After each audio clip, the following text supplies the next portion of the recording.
Buenas tardes a todos y a todas. Hoy tenemos el seminario de Alejandro Tromberg de la Universidad Nacional del Litoral en este ciclo de seminarios del CIAEC de la Facultad de Farmacia y Bioquímica de la Universidad de Buenos Aires. Vamos a organizar este encuentro en el día de hoy. Primero con esta presentación, después Teresa nos va a leer los antecedentes del doctor Tromberg y él va a tener aproximadamente 45 minutos para exponer su tema, que es muy actual, muy interesante. Y luego, como siempre, vamos a tener la sesión de conversatorio, donde podemos preguntar, opinar y comentar acerca de lo que venimos escuchando.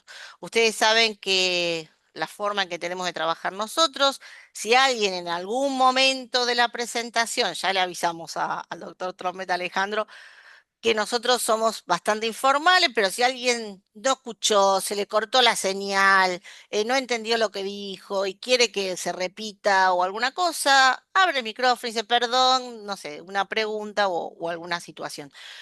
Queremos que este encuentro por Zoom sea lo más parecido a estar en un aula común viéndonos cara a cara. Así que también nos gusta por eso tener el que pueda, tenga la cámara encendida, que podamos charlar, que podamos intercambiar. Esa es un poco la filosofía.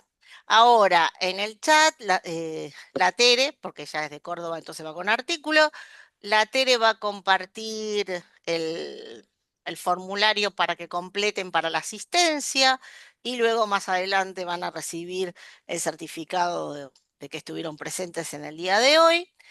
Eso lo vamos a ir reiterando para los que vayan entrando un poquito más tarde.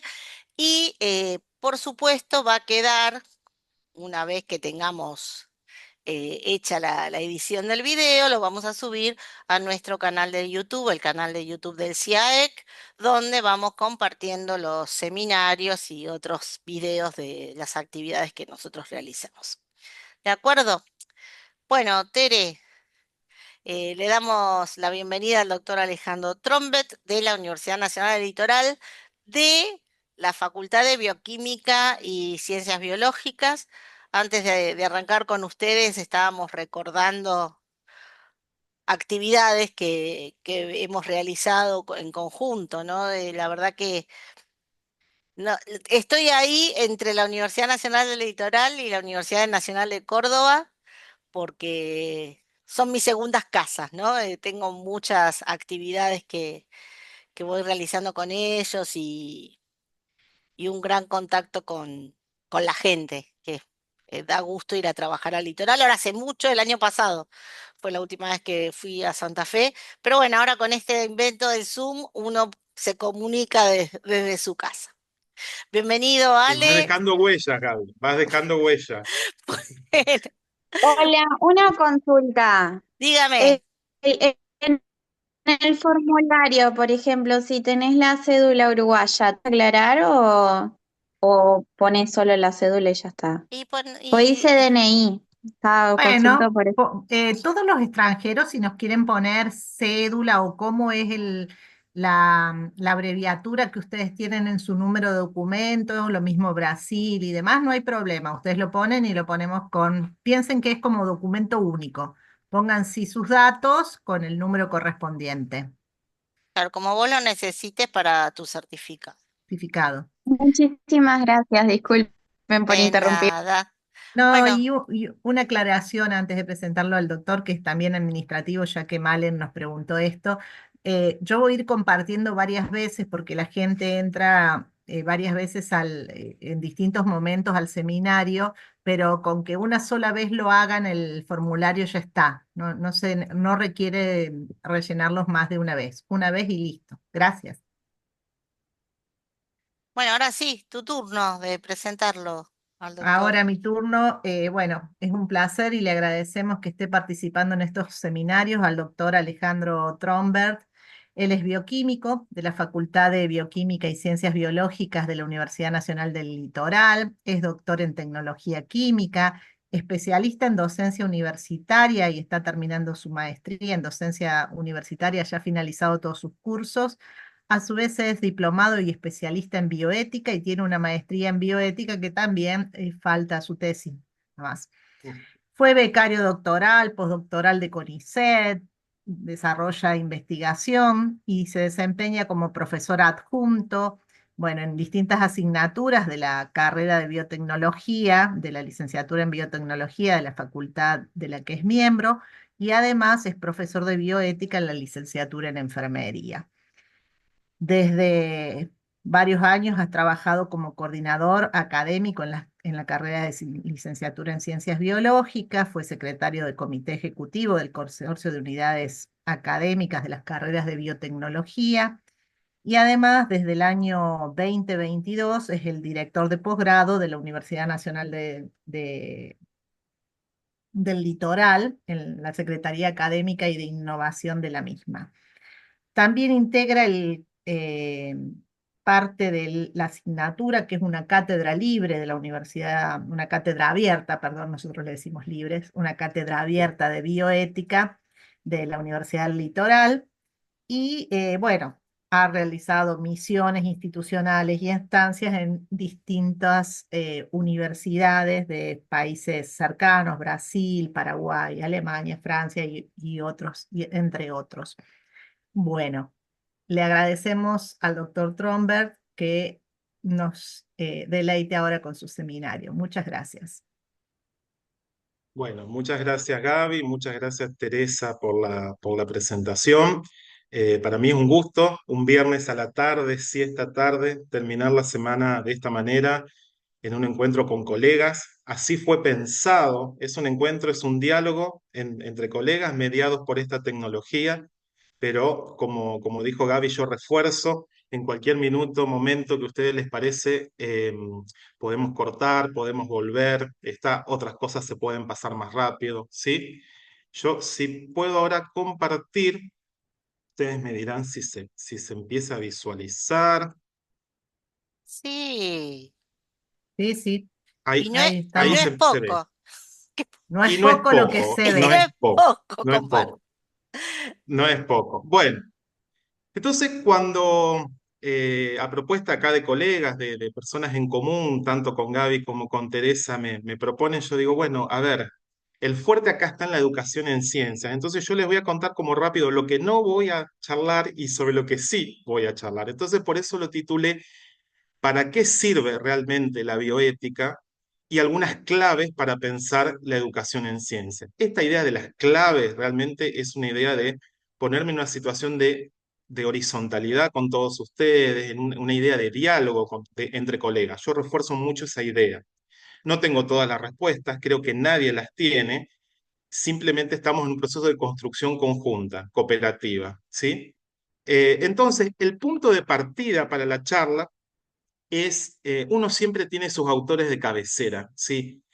Una de mis filósofas de cabecera es Adela Cortina, ¿sí? Y Adela Cortina justamente tiene un texto muy sugerente que es ¿para qué sirve realmente la ética? Y bueno, se me ocurrió, por lo tanto, de alguna manera, tomar ese texto para la bioética, ¿sí? Adela Cortina es una autora contemporánea, una filósofa española de la Universidad de Valencia, muy prolífica. Yo ahí les puse algunos de los textos, yo les recomiendo todos, en especial este último que ha escrito, el que está ahí en la parte de arriba de color rosado, que tiene que ver con la inteligencia artificial y la ética, que es un tema muy actual, muy vigente, y que podemos charlar quizás en otro seminario también, aunque algunas cuestiones podemos decir hoy. Entonces, ese punto de partida, fíjense que es una pregunta de naturaleza fundamentalmente valorativa, o sea, axiológica, tiene que ver con los valores. Es muy pragmática, ¿sí? Porque vivimos en un mundo donde todo tiene que servir para algo inmediatamente, pareciera, ¿no? Y tiene fuertes implicaciones epistemológicas y ontológicas. Es una indagación compleja sobre el valor, sobre la utilidad, sobre la naturaleza del conocimiento y la relevancia que tiene esta disciplina para el individuo y la sociedad. Busca una justificación de su lugar en un mundo que a menudo está dominado por una lógica de eficiencia, de eficacia, de productividad tangible. hay ciertas disciplinas, la bioética es una de ellas, las humanidades, las artes, que en determinados momentos históricos tienen que dar cuenta de esa pregunta, ¿sí? Lo estamos viviendo en la situación actual de nuestro país, en la investigación científica en general, pero en algunos campos en particular. Por eso que eso me pareció que era un punto de partida desde donde pensar esta charla con ustedes. Entonces, lo que yo les propongo es que nos vayamos 24 siglos atrás, fíjense lo que era el mundo hace 24 siglos atrás y 5 siglos atrás. Punto. Ustedes me dirán, Alejandro, ¿qué estás planteando? Bueno, yo les estoy planteando este fresco, ¿no es cierto?, de Rafael, que todos ustedes deben tener referenciado, la Escuela de Atenas, ¿no es cierto?, que forma parte de los museos vaticanos. Esa obra del Renacimiento, si ustedes se fijan, en ese centro de esa imagen donde aparecería el punto de fuga, decimos, ¿no es cierto?, de la imagen, ¿quiénes están ahí? Y bueno, ahí están Platón y Aristóteles, ¿sí? Como recordarán que dijo Gaby, yo no vengo de la filosofía, soy bioquímico de base, ¿sí? Bueno, fíjense que Platón, obviamente bastante más grande, está con su dedo señalando al cielo, ¿sí? Y Aristóteles, obviamente discípulos mucho más jóvenes. Ambos, si ustedes se fijan, llevan libros en sus manos. ¿Qué libros están llevando? Fíjense si yo puedo hacer un zoom. Platón está llevando el Timeo, justamente, que es uno de los diálogos más fabulosos de Platón, donde Platón habla del origen del universo, de la estructura de la materia, de la naturaleza humana. Fíjense, uno de los textos fundamentales. Y Aristóteles, de todo lo que produjo, si ustedes se fijan, tiene nada más y nada menos que un tomo, el tomo de la Ética Nicómaco. Es decir, ahí nosotros podemos fijar un punto para pensar el origen, no de la bioética, claro, sino de la ética. Conclusión de esta primera partecita, ¿qué podemos decir? La ética es reflexión filosófica que se dedica al estudio de la moralidad. Lo moral pertenece al mundo de la vida y la ética es un saber de expertos. Esa es una diferenciación que nosotros podemos hacer así de alguna manera rápida. Etimológicamente no significan cosas diferentes, pero sí son distintos niveles de reflexión. El ethos es ese conjunto de actitudes, de convicciones, de creencias morales y formas de conducta de una persona o de un grupo social o de un grupo étnico determinado. Entonces, como les decía, conclusión de esta primera partecita de este viaje es que, ¿qué podemos decir? Que hace más de 2 milenios, 24 siglos si lo datamos con Aristóteles, pero 25 si lo ponemos a Sócrates, que no escribió, pero sí aparece citado su pensamiento. Gaby se ríe porque alguno había leído a Sócrates, ¿no es cierto? Aparece después en los diálogos platónicos, ¿no es cierto?, la referencia a Sócrates. Pero la conclusión importante de esto es que en Occidente, por lo menos, que es donde estamos y donde nos hemos formado, nuestra cultura, nuestra cosmovisión, hace 2 milenios, más de 2 milenios, que el ser humano reflexiona sobre este saber, sobre esta rama de la filosofía práctica que es la ética, y que para qué sirve la ética, nada más y nada menos que para orientar la acción humana. Ese es el fin que tiene la ética, orientar la acción humana. Viajamos ahora al siglo XX. Les propongo ahí volver en el tiempo al siglo XX. Podría haber elegido un montón de representaciones para pensar el siglo XX. Se me ocurrió el Guernica de Picasso del Museo Reina Sofía, ¿no es cierto? Porque nos da cuenta de la conflictividad que tuvo ese siglo XX y que este siglo XXI que está comenzando o avanzando, también vemos que hay situaciones que no han sido resueltas, sino que se han empeorado. ¿Y por qué voy al siglo XX ahora? Porque en el siglo XX es el momento en el cual nacen las éticas aplicadas, ¿sí? Donde las éticas aplicadas, uno puede decir las éticas, ahí yo les puse algunos ejemplos, la ética medioambiental, la ética de la ciencia y de las ciencias de la informática, la ciencia, la ética vinculada con el mundo de los negocios, de las organizaciones, y entre ellas, yo ahí les puse el último librito que aparece en azul, un texto de Bouchamp y Childress, lo que es la bioética. La bioética nace entonces en el siglo XX. Yo siempre digo, la ética tiene 25 siglos, pero la bioética es una disciplina muy joven, ¿sí? Tiene prácticamente 5 décadas de desarrollo. Es un saber muy joven. Y la podemos considerar entonces como una ética aplicada. Las éticas aplicadas entre ellas la bioética, nacen, como dice ahí, por un imperativo de una realidad social que necesita respuestas multidisciplinares en sociedades que son moralmente pluralistas. ¿Qué significa esto del pluralismo moral? Esto del pluralismo moral es que las cuestiones morales no pueden abordarse desde un único código moral, porque conviven distintos códigos, distintas propuestas de vida buena o de vida feliz, distintas formas de entender la realización humana, ¿sí? Esto, yo siempre que estamos en la clase digo, en una clase, gran parte de las personas tienen diferentes concepciones de lo que consideran que está bien para ellos. Por ejemplo, las decisiones sobre la salud, las decisiones sobre cómo les gustaría que sea el fin de su vida, por ejemplo. Esas son las distintas éticas de máximos, claramente. Y otra característica que tienen las éticas aplicadas, además de dedicarse a un recorte particular de la realidad, es que tienen diferentes enclaves que configuran su matriz. Es decir, en las éticas aplicadas, a mí siempre me gusta decir eso, no participan solo los filósofos. Claramente que los filósofos hacen un gran aporte, pero para nada una ética aplicada se podría construir solamente con filósofos.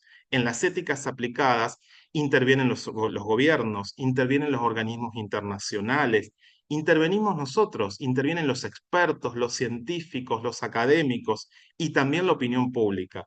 Por lo tanto, yo siempre me gusta pensar la bioética como verdaderamente intrínseca y ese es un deber que me parece que debemos hacernos cargo, que la bioética no puede participar, no puede tener una mirada externalista, heterónoma, sino que tiene que tener una mirada autónoma. Lo pienso, por ejemplo, ahora en los temas de inteligencia artificial. ¿Quiénes más que los expertos, los científicos y los académicos podrán decir cuestiones vinculadas para pensar la ética de la inteligencia artificial, la regulación que por lo tanto también uno puede pensar? Ese también me parece un concepto importante. Y si nos vamos, sí, ya a la cuestión específica de la bioética, fíjense que la bioética yo ahí les puse como tres momentos.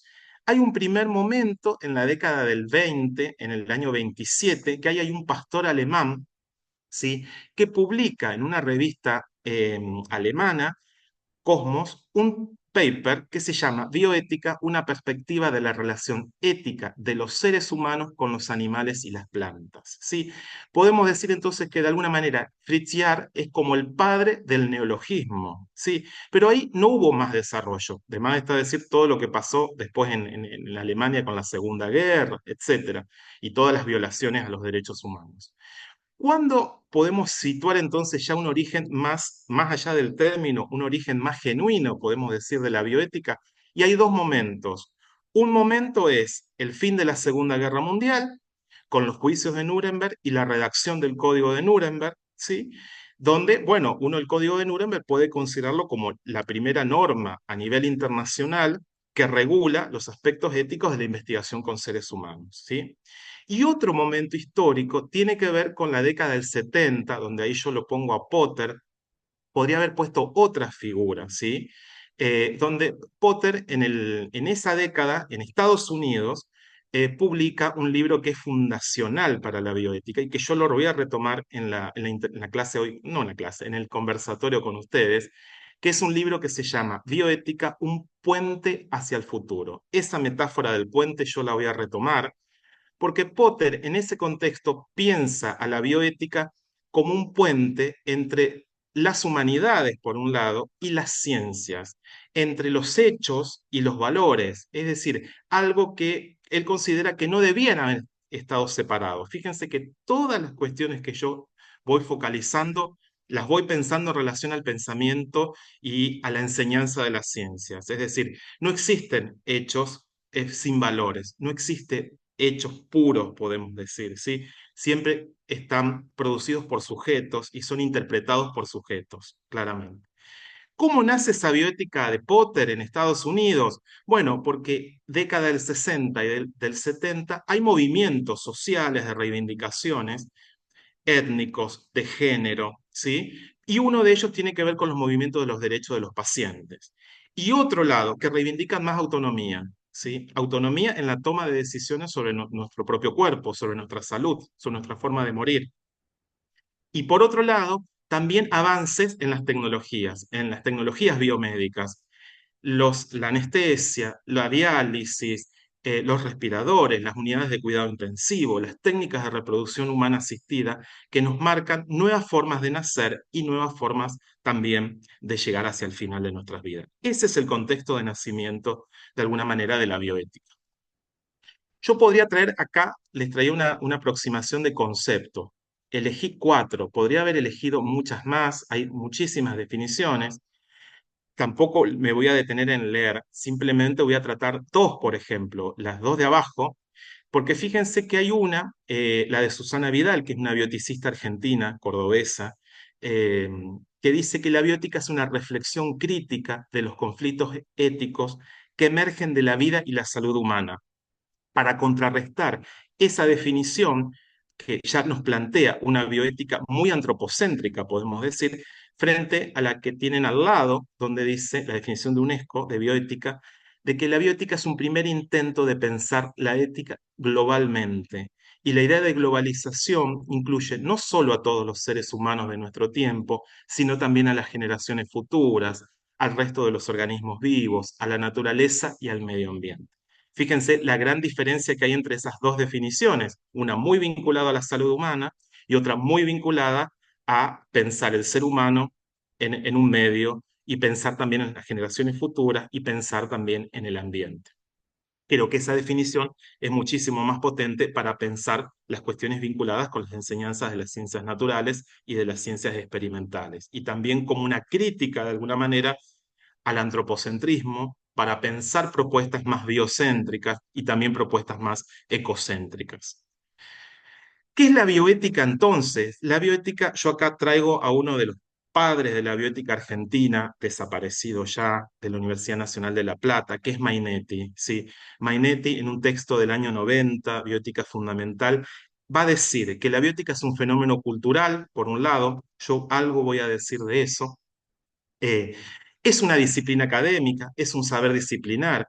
Fíjense que eso hace que, como decíamos, una disciplina muy joven, 5 décadas, 6 décadas máximo, pero es una disciplina que hace el caminito de otras disciplinas, por ejemplo, de los estudios de género, que es colonizar las universidades, claramente, ¿sí?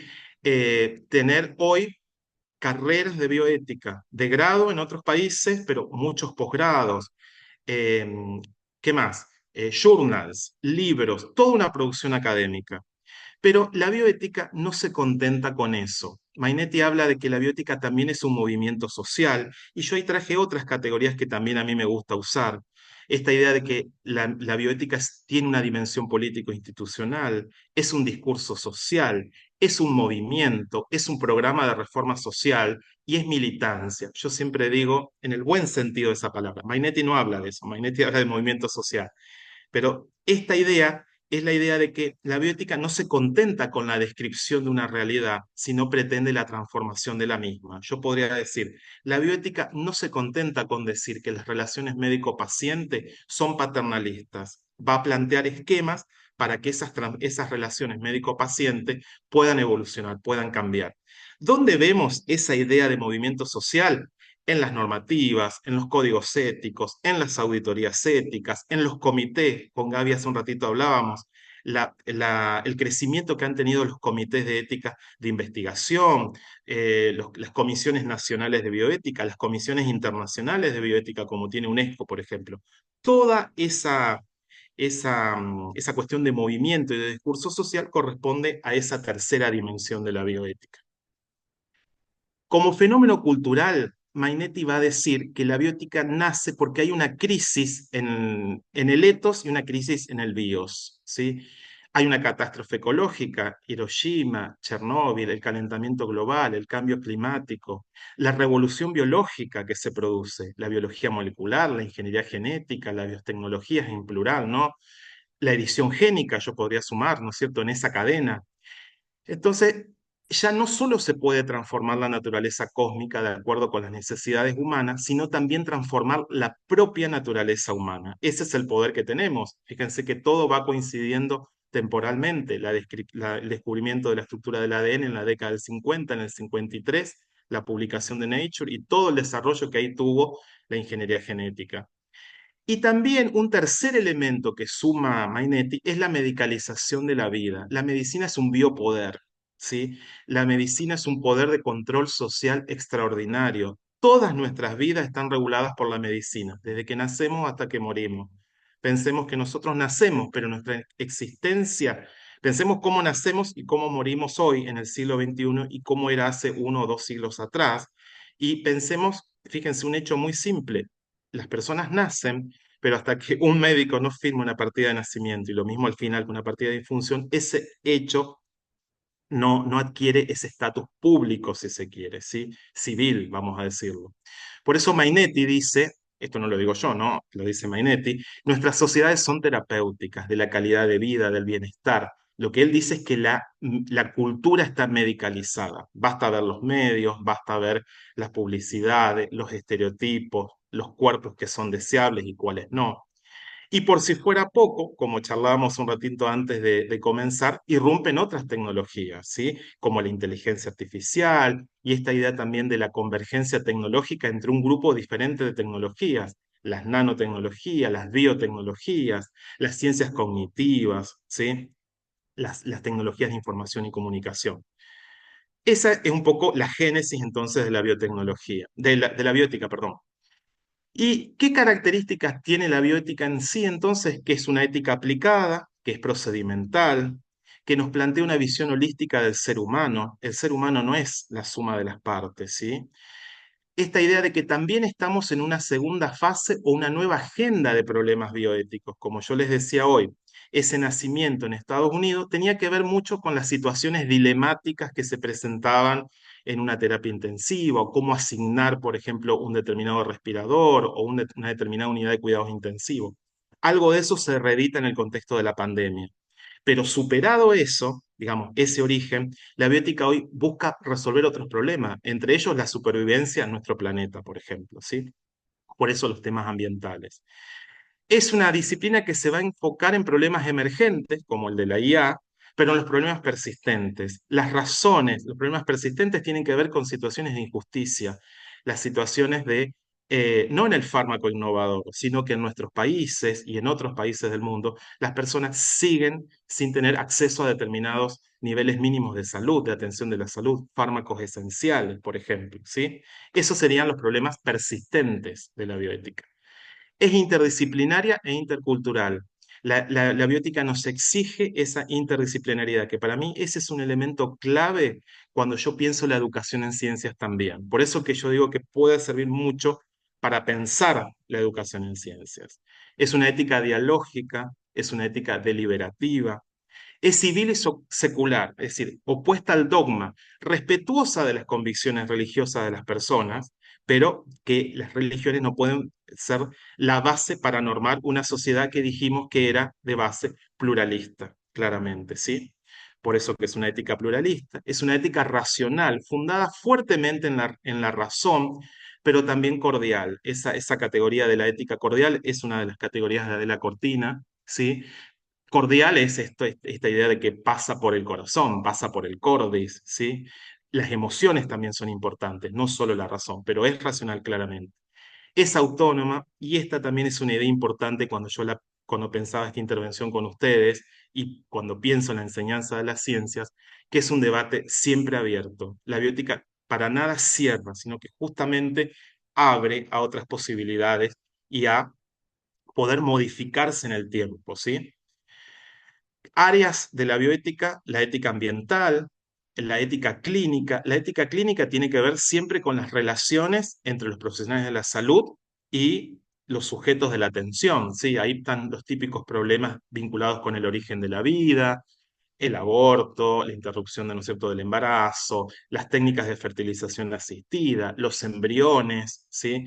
Pero también tiene que ver con el acceso a la salud y también tiene que ver con el fin de la vida, el retiro de soporte vital, la eutanasia, la ditanasia, el encarnizamiento terapéutico, fíjense la cantidad de temas, ¿no? Y después los temas de la ética de la investigación, ¿sí? Que por ahí también para nuestras áreas son temas relevantes, como es los recaudos éticos que tenemos que tener para la investigación con seres humanos y con animales no humanos, es decir, con animales de laboratorio, en las investigaciones básicas y en las investigaciones preclínicas. Para seguir, ¿qué principios trabajamos en bioética? Cuando hablas, yo ya quiero bajar un poquito más a tierra. Bajar más a tierra implica trabajar principios, ¿sí? Yo ahí puse una línea de separación que muestra como dos niveles. Un nivel es el nivel de esa bioética que yo les decía, nace en Estados Unidos, ¿sí? Nace en Estados Unidos con un determinado un marco normativo, filosófico, del pragmatismo, etcétera, donde en ese texto de Buchan y Childress y en lo que se llamó el informe Belmont, aparecen los cuatro principios de la bioética. Si alguien que no sabe nada de bioética googlea bioética o principios de la bioética, le van a salir esos principios, ¿sí? Esos principios que son la autonomía, la beneficencia, la no maleficencia y la justicia, ¿sí? Ese es un modelo bioético que se llama, como está sustentado, esas columnas que ustedes ven de ese edificio, son los principios, es lo que llamamos una bioética principialista o principalista. Frente a eso, fíjense, yo les traje otra propuesta que recoge esos principios, pero suma muchísimos principios más. Esa propuesta es la propuesta que tiene la Declaración Universal sobre Bioética y Derechos Humanos, que además de esos principios, ustedes fíjense, aparecen principios como solidaridad y cooperación, como aprovechamiento compartido de los beneficios, protección de las generaciones futuras, protección del medio ambiente, la biosfera y la biodiversidad. Es decir, respeto de la vulnerabilidad humana, es decir, una cantidad de otros principios, además de esos cuatro que plantea la bioética principialista, ¿sí? Muchos de esos principios también nos sirven para pensar, repito, la educación en ciencia, o para pensar los puentes con la educación en ciencia, ¿sí? ¿Dónde no vamos a poner el foco? Esto un poco hoy se lo spoileaba a Gaby. A mí, como yo les decía en mi recorrido, hace 15 años que estoy trabajando en temas bioéticos, pero fui pasando por distintos lugares. Fui docente en química orgánica, algunos colegas están acá. eh, Luego trabajo en biotecnología y bueno, llegó el momento de la bioética y ahí ya me quedé, digamos. Donde hoy no voy a poner el foco en cómo se construye el conocimiento en bioética, ese es un temazo. Cómo pensar la incorporación de la bioética en el currículum de las carreras de ciencias de salud y otras. Es un tema súper importante también, podemos trabajarlo en otro momento. En cómo enseñar bioética o en cómo pensar la transposición didáctica en bioética. ¿Sí? Serían preguntas que podrían haber estado hoy, pero donde yo no voy a poner el foco. Entonces ustedes me dirán, bueno, Alejandro, ¿dónde vas a poner el foco? En esta pregunta, ¿qué hacemos entonces? ¿Cómo pensamos este vínculo entre lo que planteaba Potter, ¿no? Este vínculo entre la bioética y esa potencialidad que puede tener para la enseñanza de para la enseñanza de las ciencias exactas, las ciencias naturales, las ciencias experimentales? Hay alternativas. Una son los muros, ¿sí? Fíjense, ahí está el muro entre el muro de las dos Alemanias, el muro de Trump de Estados Unidos y de México, o el muro entre la frontera entre Israel y Palestina. Esa sería una alternativa, ¿sí? Como a veces puede pasar, es lo que veía Potter, esa separación, digamos, de las humanidades de las ciencias, ¿sí? Como que las ciencias estuvieran exentas de valores, lo cual es una locura, ¿no? Pero yo la propuesta es esto, va a ser tan lindo hacer un puente, como dice la canción. Entonces, podría ser el puente de San Francisco, podría ser el puente de Brooklyn en Nueva York, podría ser el de Londres, podría ser el Ponte Vecchio en Florencia. Pero Gaby, que ha venido muchas veces a la facultad y ha venido a Ciudad Universitaria, sabe que los santafesinos estamos muy orgullosos de nuestro puente colgante. Esa es la idea. La idea de hacer un puente, este puente tiene que ver, el puente que yo pretendo pensar entre la bioética y esa potencialidad que me tiene, que me puede permitir para pensar la enseñanza de la ciencia. Ese es un poco el camino, la idea, la metáfora, ¿sí? Entonces, por eso la segunda parte de la charla. La segunda parte de la charla tenía esta idea de las claves, las llaves, ¿sí? Para pensar la educación en ciencias. No todas las llaves abren todas las puertas, claramente. Cada puerta tiene su llave, ¿sí? Pero hay llaves que abren muchas puertas, porque son algunas llaves maestros, por ejemplo. Entonces, ese sería un poco mi intencionalidad y mi camino. Entonces, ¿cuál es una clave? Es que pensar la bioética en relación a la ciencia me permite reeditar esta pregunta que nos hacemos de ¿para qué enseñamos las ciencias? ¿Para qué enseñamos las ciencias naturales y experimentales? Entonces, ¿qué me puede aportar ahí la bioética? Una puede ser para desarrollar el pensamiento científico, ¿sí? Para promover ese pensamiento crítico, la alfabetización científica. Eso hoy lo vemos como una cuestión muy importante, esto de proporcionar conocimientos científicos básicos para comprender el mundo natural, tecnológico que nos rodea y para poder tomar decisiones informadas sobre temas relacionados con la ciencia y la tecnología, esa idea de una alfabetización de calidad científica para toda la ciudadanía. Es decir, los ciudadanos tenemos cada vez más autonomía, pero esa autonomía para la toma de decisiones requiere de conocimiento científico. Y ese objetivo de la alfabetización es muy complejo por la evolución que tiene la ciencia, los conocimientos científicos, tecnológicos, ¿sí? Fomentar la curiosidad y el interés por la ciencia podría ser otro de los objetivos que tenemos cuando enseñamos la ciencia, ¿sí? Despertar esa fascinación por el mundo natural, promover una actitud de indagación, de exploración. Comprender la naturaleza de la ciencia. Ahí también nos ayuda mucho la cuestión de la bioética, entender cómo se construye el conocimiento científico, cuáles son sus limitaciones, cuál es la relación entre la tecnología y el impacto en la sociedad. Entender de que las ciencias no son valorativamente neutrales, no las podemos pensar valorativamente neutrales. Esta idea de resolución de problemas, aplicar el pensamiento científico para resolver problemas cotidianos y complejos. La bioética también resuelve problemas. Yo les decía, es una ética dialógica y es una ética deliberativa. En la deliberación siempre hay que resolver un caso, siempre hay que resolver un problema, ¿sí? Pensemos la acción que tienen los comités de ética, por ejemplo, tanto los asistenciales u hospitalarios como los de ética de investigación. Conectar la ciencia con la vida cotidiana, desarrollar habilidades prácticas y experimentales, esto fundamentalmente para después las carreras, ¿no es cierto?, vinculadas con estas ciencias, despertar vocaciones científicas, formar científicos e investigadores, o sea, profesionales con un conocimiento profundo, especializado en áreas de la ciencia, que son los que van a generar nuevo conocimiento y aplicar la ciencia para problemas complejos. Yo acá respondí todas las preguntas que podemos hacer, todas las respuestas para esa pregunta de ¿para qué enseñamos ciencia?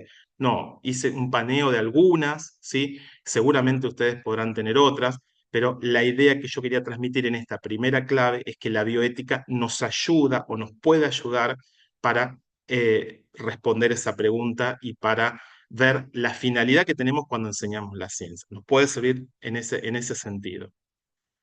Una segunda clave es también donde la biótica nos puede aportar, es entender cómo son estos procesos que nos enfrentamos cada día como docentes en los distintos niveles del sistema educativo. Entender esa idea de que el aprendizaje es un proceso de construcción activa, con participación autónoma y activa del sujeto que aprende, claramente, que es un proceso constructivo basado en el conocimiento previo y en la interpretación de experiencias individuales. Es un proceso emocional, la adquisición del conocimiento precisa de sentimientos positivos en ese proceso de aprendizaje. Es un proceso social, ocurre en interacción con otros, sea sincrónica, sea asincrónica, sea a través de la literatura, sea en el aula, sea en el laboratorio. Siempre es social, nunca es individual, como sí nos había enseñado por ahí la concepción heredada de la ciencia. Y es un proceso situado. La adquisición del conocimiento siempre tiene lugar en un contexto, en una situación específica. Para eso nos ayuda muchísimo también la bioética, porque la bioética también resuelve los casos puntuales, los casos particulares, las contingencias. Entonces, bueno, esa cuestión de contextualidad, de situacionalidad, nos las pueden dar las lecturas, narraciones, los ensayos, las situaciones, problemas, los casos, ¿sí? Por ejemplo. ¿Cuál es una tercera clave? Una tercera clave que pensé cuando tenía el desafío acá de compartir estas cuestiones con ustedes era que la bioética, la incorporación de contenidos bioéticos o de esa mirada bioética es perfectamente compatible con un montón de propuestas, de modelos pedagógicos y de enfoques educativos que ustedes bien conocen, ¿sí? Mucho mejor que yo, con el enfoque de naturaleza de la ciencia, ¿sí? Porque esa idea de ese metaconocimiento sobre la ciencia que surge de las reflexiones interdisciplinarias, que conjuga los saberes propios de historia, filosofía, sociología, ese saber de ciencias más saber sobre ciencias, ¿sí? De qué es la ciencia, cómo cambia en el tiempo, cómo se relaciona con la sociedad y la cultura. Fíjense todo lo que la biótica puede aportar en esa mirada, si nos decidimos por ese enfoque. Si nos decidimos en un enfoque de enseñanza de las ciencias basada en indagación, fíjense que también uno puede pensar ahí lo importante que puede ser la bioética, es decir, esto de enseñar a pensar científicamente, a que los estudiantes de alguna manera accedan a modos de razonamiento basados en evidencia, permitiendo la flexibilidad en el pensamiento y fundamentalmente inculca este deseo y capacidad de seguir aprendiendo. Habrá después diferentes grados de autonomía para esa indagación, claramente. ¿Para qué otros enfoques? Ni hablar estos que siguen, digamos, el de ciencia, tecnología y sociedad, es decir, el de ciencia, tecnología y sociedad que analiza la ciencia y la técnica o la tecnología en un contexto, explicando de qué manera los desarrollos se relacionan con procesos sociales que han surgido a lo largo de la historia, la que incluye el ambiente, pensar, fíjense hoy, principios que yo les comentaba de la Declaración Universal sobre Bioética y Derechos Humanos, protección del ambiente, de la biosfera, pensar en las generaciones futuras. Fíjense que eso que es un renglón y un principio, pensar en las generaciones futuras, realmente es un principio que fue de avanzada claramente. No solo importante para la bioética, sino también para el derecho ambiental, por ejemplo esta idea de poder dotar a personas que no existen aún de considerarlas personas, ¿sí? Darle personería y por lo tanto darles derechos, ¿sí? ¿Cuál es un derecho? Un derecho principal, primordial, es poder recibir un planeta que sea habitable, por ejemplo. Sería un derecho básico de una generación futura. Los enfoques que tienen que ver con STEM, con ciencia, tecnología, ingeniería y matemáticas, o los que incorporan también el arte, sí que pretenden incluir el arte porque el arte implica creatividad, diseño, innovación, habilidades de pensamiento crítico, todas cuestiones que tienen que ver, ¿no es cierto?, muy propias de las artes.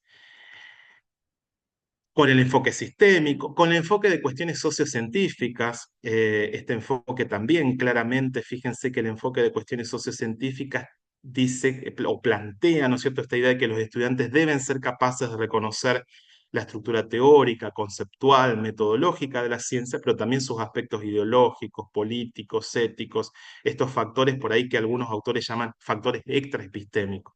Ese enfoque también es perfectamente compatible con la incorporación de los contenidos bioéticos, ¿sí? Y de la mirada bioética, de la lupa bioética, de los lentes bioéticos. Esa sería una tercer clave que pensé, la compatibilidad con diferentes propuestas o modelos o enfoques, ¿sí? Una cuarta. La cuarta es propia de la metodología de la bioética. Yo acá no me voy a detener, porque eso podemos en otro momento hacer un taller más específico, pero hay una metodología, yo acá les traje una, que es la que propone el programa de estudios sobre bioética de UNESCO, donde uno puede aprender y por lo tanto enseñar a deliberar, o sea, un método de razonamiento ético. Es decir, este método es el que podemos usar en las clases, es el que usan los comités de ética asistenciales o hospitalarios cuando analizan un caso, más o menos es el que utilizan los comités de ética de investigación, por ejemplo. Yo no me voy a detener en los pasos, pero sí, luego voy a retomar alguna idea de la deliberación, ¿sí? Clave 5 que pensé. La biótica es perfectamente compatible con diferentes lenguajes y recursos, fundamentalmente esta idea del caso. Nosotros con bioética podemos trabajar, de hecho lo hemos hecho, con películas, con series, con documentales, con artículos científicos, periodísticos, con la literatura, sea de ficción o no, podcast, simulaciones, juegos de roles. Fíjense también la riqueza de lenguajes, de recursos, ¿sí? Vinculado con qué podemos aportar y qué podemos incorporar en nuestras prácticas de la enseñanza, en nuestras aulas, ¿sí? Para también potenciar y poder desarrollar esos aprendizajes significativos que es nuestra intencionalidad. Y ahí retomo, creo que ya estoy llegando, ¿no es cierto?, al final, a que, bueno, ¿qué nos posibilitan? Tratar de responder esa pregunta, ¿qué nos posibilita la reflexión bioética, por un lado, y el ejercicio de la deliberación en la enseñanza de la ciencia? Yo acá tomé las universidades, pero no está acotado para nada a nivel superior, lo puedo pensar en los distintos niveles de la educación. Algo así como que recordemos que en nuestras universidades se forman profesionales, no solo técnicos, eso es clave, se forman ciudadanos. Entonces la pregunta que uno haría es, posibilita la incorporación de estos contenidos bioéticos, el desarrollo de determinadas virtudes, esta idea de predisposiciones a obrar bien, tales como la justicia, la prudencia, la fortaleza, la honestidad, por solo nombrar algunas, ¿sí? Entendiendo que ninguna persona es capaz de descubrir en solitario qué es lo verdadero o qué es lo conveniente, sino que necesita entrar en un diálogo con otros para ir descubriéndolo conjuntamente. Acá la traigo a Adela Cortina nuevamente, ¿sí? Teniendo el diálogo una fuerza notable epistémica. Fíjense que en la etimología de diálogo está el logos, claramente, ¿sí? ¿Cómo impacta entonces en la formación la práctica del ejercicio de deliberar? Si aprendemos a deliberar, se favorecerá el desarrollo de otras virtudes, la posibilidad de comprender que quizás sea otro quien tenga la razón, la probabilidad de enriquecimiento con los puntos de vista de los otros, la capacidad de escucha, la voluntad de comprensión, en fin, tener la capacidad de aceptación de la propia falibilidad. Eso es clave, es decir, todos podemos deliberar sí y no, ¿sí? Sí, pero tenemos que tener ciertas actitudes para poder deliberar, ¿sí? Fíjense que en la realidad de nuestra vida suele ser todo lo contrario. Muchas veces justificamos nuestros argumentos o pseudo argumentos para poder decir que tenemos la razón. La deliberación nos pone en otro lugar, en un lugar de humildad y de escucha. Fíjense si eso no es potente para pensar la enseñanza de las ciencias. Frente al individualismo egoísta, nos recuerda la bioética categorías fundamentales como el cuidado, la responsabilidad por los vulnerables, la protección de los cercanos, claramente, que pareciera más fácil, mis amigos, mi familia, pero también de los más lejanos, del resto de los seres vivos y del propio planeta. ¿Contribuyen dichos contenidos a la construcción y a la consolidación de una democracia más auténtica, comunicativa, en la que la felicidad y el bienestar se conviertan en objetivo de las políticas públicas? Ya me fui súper lejos, ¿no? Como ahí aspiracional. Bueno, esas eran un poco las claves que yo había pensado para compartir con ustedes. Les traje algunos recursos. Esta presentación, Teresa, Gaby, va a estar disponible, así que ahí yo les traje. Entre ellas, por ejemplo, un elemento, un sitio web muy interesante que es el del doctor Michel Fariña, justamente de UBA, que tiene que ver con ética y cine, ¿sí? Ellos permanentemente, a veces uno si quiere enterarse alguna serie nueva, Fariña ya la analizó, Fariña y su equipo ya la analizó, casi que recién está subida en Netflix y ya está analizada, ¿sí? Bueno, permanentemente están trabajando y actualizando. Hay algunos lugares ahí nacionales e internacionales. Y bueno, empecé con Adela Cortina y termino entonces con Adela Cortina. Dice Adela Cortina en ese texto de ¿para qué sirve realmente la ética? Porque lo que conviene potenciar, se dice, es una cultura científico-técnica, como si la cultura no necesitara para hacerlo un marco de fines y valores desde lo que se piensa la ciencia y la técnica, de donde se sigue que educar con calidad supone, ante todo, formar ciudadanos justos, personas que sepan compartir los valores morales propios de una sociedad pluralista y democrática, esos mínimos de justicia que permiten construir entre todos buenas sociedades. Agradecimientos especiales a Teresa por la invitación, a Gaby, ¿sí? Por habernos motivado permanentemente siempre, a Juan Manuel Rudy, compañero de cátedra, compañero de proyectos, y a Silvina Reyes, con la cual tuvimos una charla, intercambio sobre estos últimos temas de las claves, de cómo pensar ese puente entre la bioética y la enseñanza de las ciencias. Así que gracias a todos. Termino con este logo, nuestro sello mayor de la Universidad Nacional del Litoral, que en este contexto, en el contexto de estas marchas que se han producido el año pasado y las que se van a seguir produciendo por esta situación de la situación laboral, de la situación institucional, del no financiamiento de la ciencia y la tecnología, ese sello mayor el año pasado en el contexto de la marcha de octubre de 2024 fue intervenido por docentes y alumnos de la Facultad de Arquitectura, Diseño y Urbanismo, de las cátedras de diseño justamente, y es ese que ustedes ven ahí en el medio. Y bueno, el lema de nuestra universidad es Lux Indeficiens, esa luz que no debe apagarse, la idea es no dejemos que esa luz se apague. Muchas gracias. Muchas gracias, Alejandro. Me encantó tu presentación y cometiste un par de errores simplemente, que fue prometer un taller y un próximo seminario. Sí. Y, y acá la gente sabe que el que me promete algo, yo después en algún momento lo recuerdo y digo, ¿te acordás que dijiste que ibas a dar un taller y que otro seminario? Así que ya lo tengo anotado. Así que eso ya Buenísimo. quedaste comprometido. Te escuchaba y bueno, muchas cosas que me dejaste pensando y, y qué difícil, ¿no? En esta época. Yo pensaba sobre todo con las últimas claves que fuiste comentando y que a lo mejor un poco el error que cometió la ciencia positiva del siglo XX, fue olvidar un poco este tema de los valores, como se dice ahora que todo el mundo está hablando de los valores, porque si no, no entiendo cómo en esta época que se suponía que habíamos superado un montón de cuestiones, de nuevo la Tierra es plana, están los movimientos antivacunas, bueno, todas estas cuestiones anticientíficas, ¿no? Que en Argentina se nota mucho, pero que es un problema a nivel mundial, ¿no? Porque no somos los únicos países que estamos atravesando estas cuestiones. Y creo que hacia el interior de los científicos, no de la ciencia que es una entelequia, sino de los científicos y científicas, creo que nos merecemos una reflexión acerca de por qué fallamos, qué hicimos mal que la gente no nos cree. Así Ujú, que eso me dejaste pensando y un montón de ideas, pero no quiero acaparar tu atención porque vamos a abrir el debate, las preguntas, los comentarios.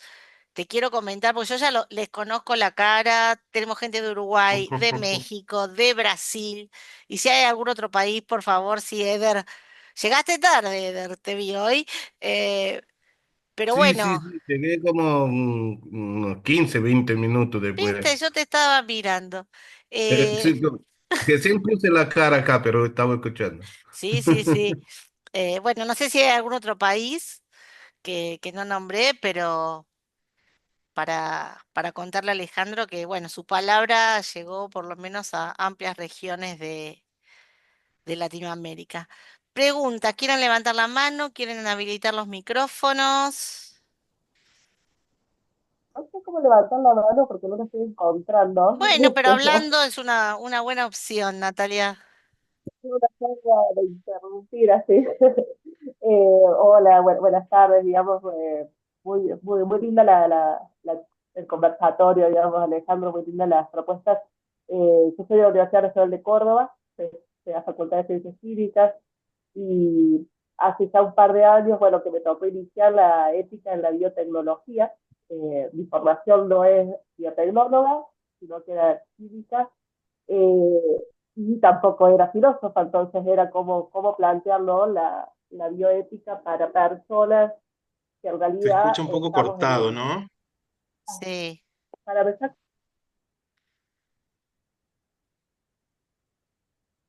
me ahí parece que es se una escucha mejor. colega, te traduzco lo que yo escuché recién, que es una colega de la Bien, Universidad Nacional de Córdoba, que, ¿Se escucha que mejor ahí? sí, ahí se escucha mejor. Y Ahí que se escucha ahí se mejor. escucha. y que le Sí, toca sí, sí. dar estos problemas a sus alumnos en la Facultad de Ciencias Químicas. Sí. Claro, Facultad de Ciencias Químicas, estoy dando ética y legislación en biotecnología, claro. que me tocó encarar, digamos, la asignatura desde cero, vamos a decirlo así. Entonces, es muy gratificante también ver que de alguien que está muy formado en la parte de bioética, en realidad no estaba tan alejada cuando encaramos esta asignatura y la forma de, de cómo, o sea, no sé, el desafío más grande en general es cómo colocar estos temas en la agenda de la currícula cuando las carreras son tan estructuradas, con materias que generalmente son más estancas, que tienen contenidos de sí o no, porque mucho más allá uno no puede irse, ¿sí? Entonces, en ese contexto de lo exacto, cómo uno trata de desestructurar la asignatura está en cuarto año, entonces ya tenés una formación muy sólida en esa estructura de la carrera, ¿no? Entonces, Ujú, uno permeaba en a estos estudiantes, digamos, para que entrara a la parte social. Porque coincido ujú, plenamente en esto, que la bioética no es para nada exacta, lógicamente, pero está muy permeada, no es solamente analizar, yo coincido con que no es solamente analizar la relación, si se quiere, médico, paciente o otro, sino que es mucho más allá, incluso esto de la biotecnología, que es como adelantarse a los problemas y analizar casos, aun cuando aún los casos no hayan sucedido. Entonces, desde esa ujú, perspectiva, fue que también iniciamos esto, ¿no? De cómo encararla, y todo el formato de la asignatura fue en ese sentido, en cómo hacer cooperativo, esto de que la bioética para mí es esto, ¿no? Es enseñarla colaborativamente y cooperativamente, y quien se para al frente no tiene todas las respuestas, entonces el insumo desde el estudiantado es totalmente enriquecedor, y que de estos chicos que vienen, digamos, como muy rígidos al principio, luego van eh, cambiando y terminan analizando no solo la parte técnico-científica de un proyecto, sino todas las aristas que esa parte técnico-científica incorpora, y que son las aristas no ujú. solamente sociales, económicas, ambientales, etcétera. Cómo todos esos valores que inciden en la ciencia permean en cualquier proyecto que estemos involucrando. Era como simplemente comentarles un aporte desde cómo la incorporamos también acá, digamos, en eso, digamos, en ese sentido. Súper interesante, Natalia, súper interesante. Y yo siempre digo, es como acá nos meteríamos en la dimensión curricular, en parte de lo que vos decías. Es un gran avance, por eso decíamos, es una disciplina joven, ¿sí? Y ha ido colonizando la universidad, colonizando la academia. En eso, por eso siempre algunos autores hacen paralelismo con los estudios de género, por ejemplo, y también comparten con los estudios de género esta idea de la transversalidad. Entonces, ahí las disquisiciones curriculares siempre van, o uno de esas disquisiciones es, está bueno esto del espacio curricular, de tener un espacio curricular en las carreras de salud, en las carreras vinculadas con la ciencia, de bioética o de éticas profesionales, por ejemplo, ¿sí? Dependiendo de las titulaciones. Ni hablar en las de salud, ¿sí? Durante muchos años en las carreras de salud estuvo muy vinculada la propuesta más de la deontología, más que de la bioética o de las éticas profesionales, ¿sí? Que tienen semejanzas, pero tienen también diferencias. Pero otra cuestión simple importante que nosotros decimos es que lo importante de la bioética es poder trabajarlo a lo largo de todo el currículum. Es decir, no solamente en un espacio curricular, sino que vos desde ese espacio curricular que te tocó organizar y llevar a cabo, también tender diálogos con otros espacios curriculares, ¿sí? Eso también nosotros lo hemos visto que es muy difícil, claramente, pero que es mucho más enriquecedor también, ¿sí? Por un lado.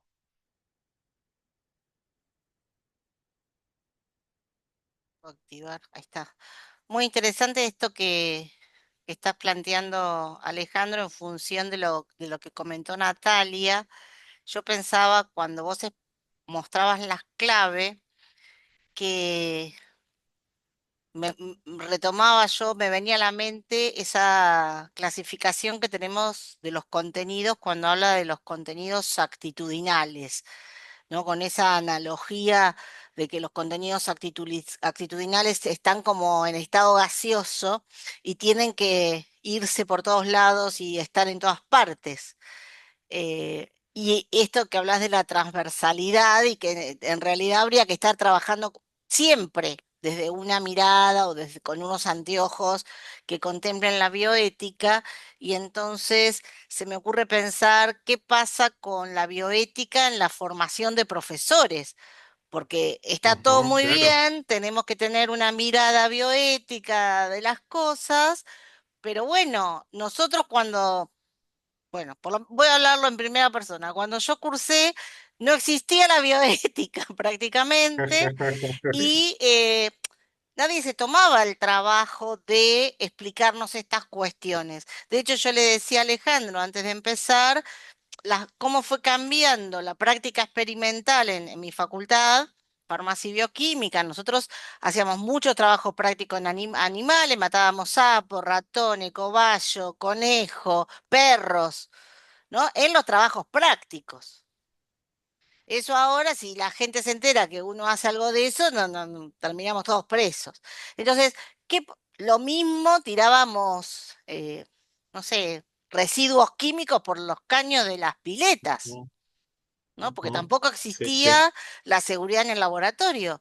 Y no era, y bueno, y así vivíamos nosotros en ese mundo desconociendo, ¿no? El impacto que tenían nuestras acciones sobre el, no era importante qué pasaba con el medio, el animal no se consideraba, bueno, y si uno se remonta en la historia, ¿no? En esta cuestión de las conquistas, los otros siempre fueron los orcos, nunca fueron personas, no tenían sentimientos, por eso y me remonto a tus 24 siglos que te fuiste así en, sí. en un, en un segundo. Entonces digo, esto fue cambiando, pero hoy en día muchos de nosotros no tenemos formación. ¿Cómo encaramos estas cuestiones?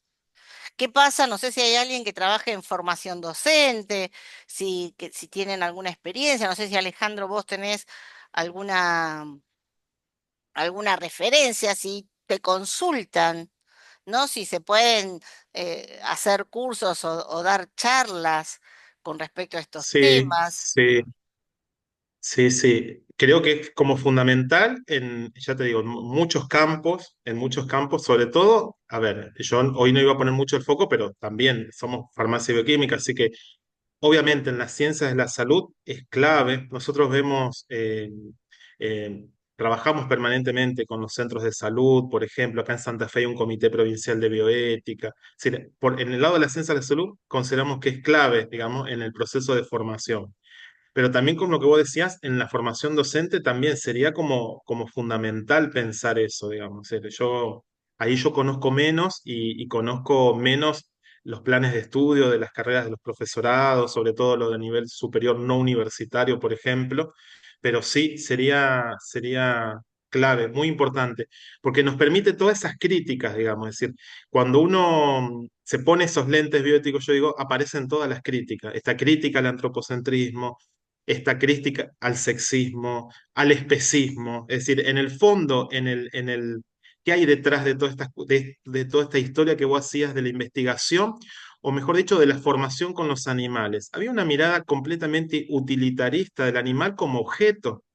Pero eso sigue estando en nuestras leyes de protección de los animales. El Código Civil que se reformó hace 10 años, en 2015, sigue considerando el animal como un objeto. Es decir, fíjense que no solo no permeó en el campo de la educación, sino que no suficientemente en otros campos como el derecho también, por ejemplo, ¿sí?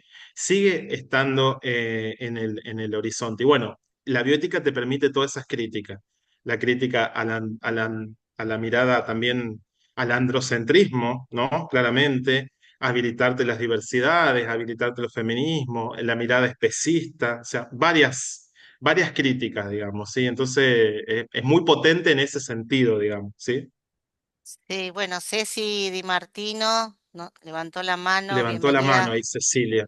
Cecilia, Hola, ¿qué tal? Buenas tardes. Yo trabajo justamente en un instituto de formación docente, en universitario, en el profesorado de biología, y acá en la provincia de Neuquén. Y en la currícula no hay nada respecto a bioética. Es más, ni siquiera se nombra como un aspecto a tener en cuenta, pero sí pretendemos que los graduados sean justos, tengan pensamiento crítico, estén formados para tomar buenas decisiones, pero Sí, evidentemente no está incluida la ética ni la bioética en ninguna de las carreras de acá de la provincia. Y es más, haciendo como un análisis de los diseños curriculares para mi tesis de maestría, dije, estaría bueno hacer una modificación de algunas materias. Por ejemplo, en lugar de tener inglés o lectura, escritura y oralidad, se puede tener ética, ujú, ética y educación, ética en la formación docente, y ni hablar en lo que es el nivel medio, que estaría bueno también tener un aspecto, una mirada ética en estos estudiantes del secundario que son los ciudadanos que ya votan a los 16 y ya como que empiezan a tener decisiones y opiniones al respecto. Entonces, como que hay muchos Bien, factores para tener en cuenta en lo que es formación de ciudadanos. claro. Gracias, Cecilia, por tu aporte, digamos, ahí, de nuevo, visto en la dimensión curricular, las formas son diferentes, es decir, uno puede tener planes de estudio donde tenga espacios curriculares vinculados con la ética, la bioética, y si no, como es son contenidos tan transversales, en los distintos espacios curriculares, uno puede trabajar en algunos de esos modelos que vimos, así muy rápido, pero que ustedes también lo conocen y los aplican en sus aulas, la perspectiva ética o la perspectiva bioética, digamos. Es decir, uno lo puede incorporar como más sutilmente, sin tener un espacio curricular, pero sin incorporarlo como contenido en las propuestas, o sí como un espacio curricular. Ambas formas son válidas y cada una tiene sus ventajas y desventajas, digamos. Nosotros solemos decir, a ver, no me sirve un espacio curricular en ciencias médicas donde enseñemos los principios bioéticos y después en la residencia o después en las materias clínicas, en un montón de asignaturas, los profesionales de la salud, los docentes, enseñan prácticas reñidas con la ética profesional, claramente, y transmiten eso a sus estudiantes, a los futuros médicos, por ejemplo. Digo el ejemplo de medicina por tirar un ejemplo, es decir, porque si no aparecen después esas contradicciones. Mirá qué lindo, tienen una bioética hermosa, una asignatura en quinto año, divina, 60 horas, mirá todos los temas que trabajan, pero después si eso no se condice en el resto del currículum, ¿cuál va a ser el impacto en ese estudiante futuro graduado, digamos? ¿Qué es lo que va a tomar, digamos? Probablemente tome más viendo que lo que estudió en la materia, claramente, porque eso forma mucho más, digamos, ¿sí? Eso lo sabemos, claramente, ¿sí? Paula Gatti levantó la mano. Hola, Pauli. Hola, ¿cómo les va? ¿Cómo le va, profesor, ¿Cómo anda, Paula? compañero, jefe? No sé qué decirte a vos. Paciente, Amigo. amigo, Es mi bioquímica de cabecera, vamos a Ah, decir así. bueno. amigo. Bueno, sabés que es un tema que hemos charlado un montón de veces y es realmente apasionante, una disciplina, un campo del saber nuevo. eh, y mi pregunta es relacionado a vos que estás en la academia, ¿sí? ¿Vos creés que en la investigación en ciencias hay mucha gente que no comenzó a caminar ese puente y que todavía tiene el muro entre las ciencias y las humanidades? Que Bien. solamente Eh, considera a la bioética hoy por hoy meramente como una formalidad para llenar la planilla para que te sí, autoricen la investigación. ¿Cómo lo ves desde tu sí, sí. perspectiva? Es muy buena pregunta. Yo lo veo y también lo veo en la atención de la salud, también claramente. Es decir, lo mismo, digo. Eh, y Gaby lo dijo recién, el mundo va cambiando, por suerte en algunas cosas para bien, ¿sí? Entonces, las exigencias van apareciendo de algún lugar, si nos ponemos a ver. Ustedes fíjense que hasta antes de la Segunda Guerra, antes del Código de Nuremberg, nadie pensaba, ¿sí? Que una investigación, o el protocolo, el proyecto de investigación de un investigador tenía que ser evaluado externamente en sus dimensiones éticas. La evaluación solo era técnica para un financiamiento, por ejemplo. ¿Por qué? Porque se depositaba un montón de confianza en determinados criterios de valores que se suponían tenían los científicos y que tienen los científicos y que tenemos los docentes. Pero ¿qué nos mostró eso? Que eso no alcanza, que alguien más tiene que controlar. Los científicos nos preocupamos por nuestros resultados, por nuestras publicaciones, pero también nos tenemos que preocupar por nuestros sujetos de investigación, aquellos que hacen investigación clínica, como también se tienen que preocupar por los animales de experimentación. Es decir, fíjense esto que decía Gaby hoy, es decir, si un investigador no se preocupa por el bienestar de sus animales de investigación, ¿qué evidencia está recogiendo científicamente? Está recogiendo la evidencia de la intervención que está realizando farmacológica, y si esos animales están mal y la pasan mal, en realidad está recogiendo evidencia de esa intervención farmacológica en un contexto de estrés de esos Estrés. animales, que es otra que la respuesta fisiológica estándar, digamos. Entonces, fíjense cómo la cuestión ética no es solo una cuestión ética, es también metodológica, tiene un Ujú, cruce ahí metodológico, tiene que ver con la calidad de nuestra investigación. ujú. Y también el mundo va cambiando, el mundo editorial cada vez va cambiando más, ¿sí? El mundo editorial, hoy publicar un ensayo clínico en revistas de alto impacto ya no alcanza con decir, mire, nosotros, el grupo de investigación, cumplimos los estándares de la declaración del CINCI y las pautaciones como una declaración jurada. No, tenemos que presentar la evaluación por el comité de ética, tenemos que presentar los formularios de consentimiento informado, Consentimiento. los consentimientos individuales, etcétera. Cada vez más hay una presión por las instituciones que quieren resguardarse, obviamente, de las investigaciones no éticas y el mundo editorial también. Fíjense, el mundo editorial, los journals, traccionan mucho estos aspectos. Entonces, la pregunta tuya es súper interesante. Lo que nosotros tenemos que hacer es hacer ese clic de pensar de que lo ético es intrínseco, va asociado a las buenas prácticas y no es un formalismo, no es burocracia. Uy, otra vez tengo que completar lo que me pide el comité de ética. Esa suele ser la respuesta de los investigadores, de nuestros colegas, ¿no? Otra vez el formulario. ¿Qué es ese formulario? ¿Para qué va? ¿Cuál es el sentido? Pero eso es la tarea que hacemos nosotros siempre. Tenemos que educar, tenemos que ver, mostrar la importancia que eso tiene, ¿sí? Lo mismo cuando somos pacientes. Cuando somos pacientes y vamos a una cirugía y nos hacen firmar un consentimiento informado en blanco. Yo les digo, eso no es un consentimiento informado, eso es un formulario de consentimiento informado. Pero el consentimiento informado es otra cosa, es un proceso, media información, media la comprensión de la información. Entonces, fíjense que hay prácticas que muchas veces terminan siendo, existiendo formalmente, pero perdieron el sentido para el cual fueron pensadas, claramente, ¿sí? Eso lo vemos. Entonces, no nos queda otra. Nosotros estamos en la academia, estamos en la universidad, estamos en los centros de formación, en los distintos niveles del sistema educativo. Hay que hacer educación, claramente, ¿sí? Para ver la importancia que eso tiene, ¿sí? No hay otro camino, Perfecto, creo yo. perfecto. Muy claro. Bueno, muy interesante. En el chat la gente está diciendo que muy interesante, que se quedan pensando muchas cosas. Así que ha sido realmente una tarde lluviosa para mucho pensamiento, para mucha emoción también, ¿no? Esto que decías